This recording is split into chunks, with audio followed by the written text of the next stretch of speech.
Sabe, essa é uma história sobre construir algo realmente grandioso. Mas, na verdade, é muito mais do que isso.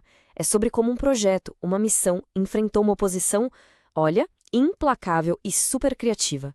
É uma baita lição de perseverança, de como a gente consegue resistir quando tudo e todos parecem estar contra.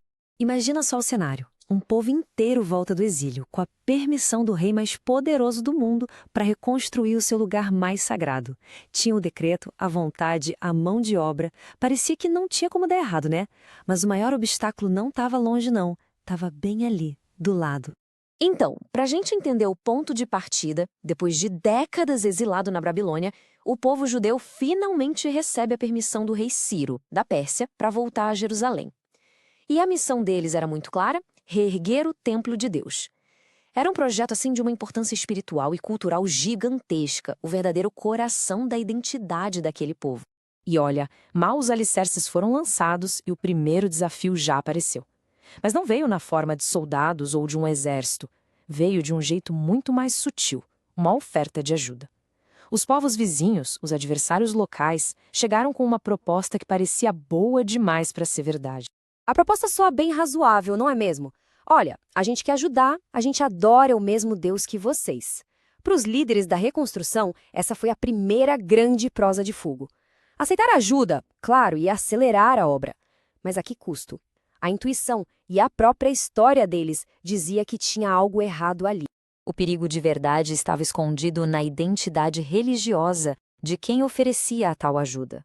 Eles não eram monoteístas. Eles praticavam o que a gente chama de sincretismo, ou seja, misturavam a adoração ao Deus de Israel com a adoração a um monte de deuses próprios.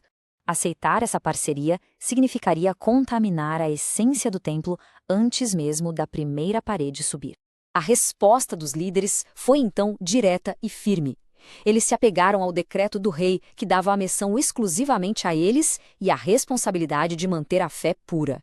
Foi uma decisão corajosa, que colocou os princípios acima da conveniência. E essa recusa, claro, foi o que acendeu o estopim da oposição. A partir desse momento, a máscara caiu. A tentativa de se infiltrar no projeto não deu certo, então os adversários mudaram de tática. Agora, eles começam uma campanha com várias frentes, super persistente, e o objetivo não era mais se juntar, mas sim parar a construção a qualquer custo. As táticas que eles usaram foram uma verdadeira escalada de hostilidade. Começou com aquela oferta falsa, para tentar corromper por dentro. Não funcionou? Plano B. Vamos desanimar o pessoal, botar medo nos trabalhadores lá no canteiro de obras. O passo seguinte foi levar a briga para a política, contratando lobistas, conselheiros na corte persa, e a cartada final, bom, essa seria a mais brutal de todas, usar o poder do Estado para esmagar o projeto na marra. E o mais fascinante aqui é que o autor do texto original, ele meio que quebra a ordem do tempo de propósito. Ele junta eventos de vários reinados diferentes para provar um ponto muito importante. Essa não foi uma briguinha de um mês, nem de um ano. Foi uma luta que atravessou gerações. A oposição durou mais de um século, o que torna a lição de perseverança ainda mais poderosa. E o clímax dessa oposição toda se concentra numa única arma, uma das mais eficientes da história: a desinformação. Eles escrevem uma carta para o rei Artaxerxes que é assim, uma obra-prima da manipulação, feita sob medida para virar todo o poder do Império Persa contra Jerusalém. A primeira parte da estratégia é um ataque direto à reputação. Percebe a maldade na escolha das palavras? Eles não dizem eles estão construindo um templo. Não, eles dizem estão reerguendo aquela cidade rebelde e malvada. A linguagem foi escolhida a dedo para envenenar a mente do rei e pintar os construtores como uma ameaça à segurança do império. A segunda parte da estratégia é simplesmente genial e muito perversa. Eles atacam onde dói, no bolso do rei. Eles afirmam que assim que a cidade ficasse pronta, Jerusalém ia se declarar independente e parar de pagar impostos. Ou seja, ia causar um prejuízo financeiro direto para a coroa. Eles transformam um projeto religioso numa questão de segurança econômica nacional. E essa ameaça não era pouca coisa, não. Historiadores estimam que a receita de impostos daquela região para o Império Persa seria o equivalente a algo entre 20 e 35 milhões de dólares hoje. De repente, a acusação dos adversários ganha um peso financeiro enorme. O rei agora tinha um motivo bem concreto para se preocupar. E aqui vem o golpe de mestre.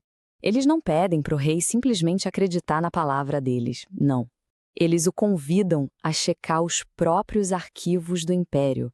Eles sabiam muito bem que os registros persas tinham, de fato, relatos de rebeliões passadas de Jerusalém contra outros impérios. Ou seja, eles usaram a própria história de Jerusalém como uma arma contra ela. Uma jogada brilhante. E a estratégia, bom, ela funcionou. E como funcionou? A carta, com aquela mistura de difamação, apelo financeiro e verdades distorcidas, foi um tiro certeiro.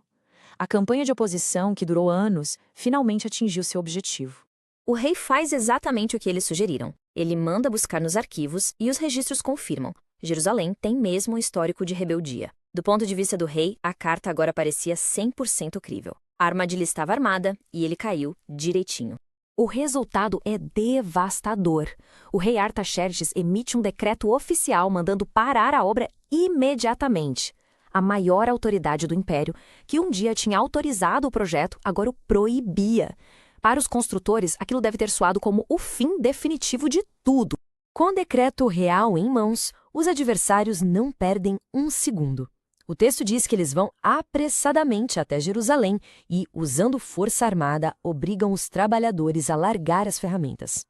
A oposição, que começou com palavras sutis, como a conversa mansa, termina com a ponta da espada. A construção para, completamente. Mas é exatamente aqui, no fundo do poço, quando tudo parece perdido, que a história se vira e nos dá a sua lição mais poderosa. Uma derrota, mesmo que pareça esmagadora, oficial, não precisa ser o fim da linha. A verdadeira perseverança não é sobre nunca cair, mas sobre ter a coragem de se levantar de novo. O texto revela um detalhe crucial, uma pequena frase que muda tudo. A obra cessou, sim, mas só por um tempo. A história nos mostra que, apesar dessa interrupção brutal, o trabalho foi retomado. O que parecia um ponto final era, na verdade, só uma vírgula. E como eles conseguiram recomeçar? Foi uma combinação de fatores. A esperança não morreu, mesmo com a obra parada. A inspiração veio através de líderes espirituais, os profetas Ageu e Zacarias, que não deixaram o povo desistir. E o mais importante, o cenário político mudou. Um novo rei, Dário, assumiu, investigou o caso todo de novo e, em vez de manter a proibição, ele encontrou o decreto original de Ciro e mandou que a obra continuasse. E essa, no fim das contas, é a essência da perseverança que essa história nos ensina. A vitória final não veio porque eles eram tão fortes que ninguém se opôs a eles. Não. A vitória veio porque eles aguentaram firme a oposição, sobreviveram à paralisação e se mantiveram fiéis à missão por tempo suficiente para que a política, as circunstâncias e a própria coragem deles se alinhassem de novo. Isso tudo faz a gente pensar, né, quando um projeto importante nosso é interrompido por um obstáculo gigante, seja na carreira, na vida pessoal, num sonho. Como a gente enxerga isso? Como um ponto final? O fim da história? Ou será que, como os construtores do templo, a gente pode ver como um intervalo forçado, um tempo para resistir, respirar e esperar a oportunidade de recomeçar?